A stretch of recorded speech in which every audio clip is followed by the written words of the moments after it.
Welcome to Module 2, Environmental Resources. And in this video, we're going to talk about barriers to leisure and mental health and the power of resources. Have you had an experience like this? You wanted to try a new activity, say wall climbing, but you did not know where to start, what equipment to buy or rent, which facility to go to, and whom to consult. Although there's much information on the internet, it rather overwhelms you. Eventually, you decided not to try wall climbing. This example shows how various barriers can stop us from participating in and enjoying our leisure. The same could happen to our mental health issues as well. Let's think about hypothetical case of Kaori. Kaori is a first-year mechanical engineering student, and she is excited about being part of the University of Alberta and pursuing her education. But recently, she feels overwhelmed by the amount of schoolwork along with her part-time job and commitments with her family and friends. She constantly feels anxious and stressed. One of her friends encouraged her to reach out to a therapist. She looked up one psychiatrist in the city and just finished the first session. Unfortunately, Kaori did not feel that she was really heard in the session. She talked about the experience with her best friend, who then suggested a different therapist. Kaori met this new therapist, who took much more time to hear her experiences, thoughts, and feelings. Kaori felt more comfortable continuing her sessions with this new therapist. This example of Kaori shows that help available in a community, like a therapist, can provide a significant positive impact on our mental health.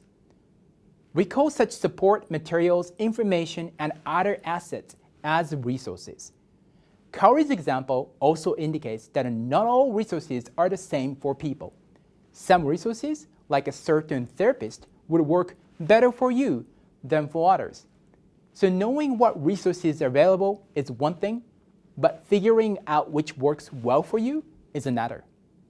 The power of resources is often related to barriers we face. Resources help us better overcome our barriers. For example, in terms of leisure, one dominant type of leisure barrier has been structural, which involves anything beyond our psychological states and interpersonal factors. Common structural leisure barriers are lack of time, lack of money, weather, lack of facility and program, and transportation issues. In terms of barriers to seeking mental health support, a recent international study showed that among 10,000 college students, 26% perceived such support to be too costly. 29% did not know where to go or with whom to talk. And 23% anticipated problems around transportation, time, and scheduling. The negative effects of these barriers could be reduced if you know what resources are available to you, which resources fit you better, and how to access these resources. In this Module 2, we learn about environmental resources that relates to our leisure and mental health. By environmental, we mean anything that goes beyond yourself. This could include things such as recreation facilities, natural setting, recreation groups, mental health support groups, mental health services, and website and apps. We will discuss personal resources in Module 3. For now, let's start thinking about what you already know about resources related to leisure and mental health. In your learning journal, list resources for your leisure and resources for your mental health, as many as you can. They could be resources that you have used or the ones you know about but have not yet used.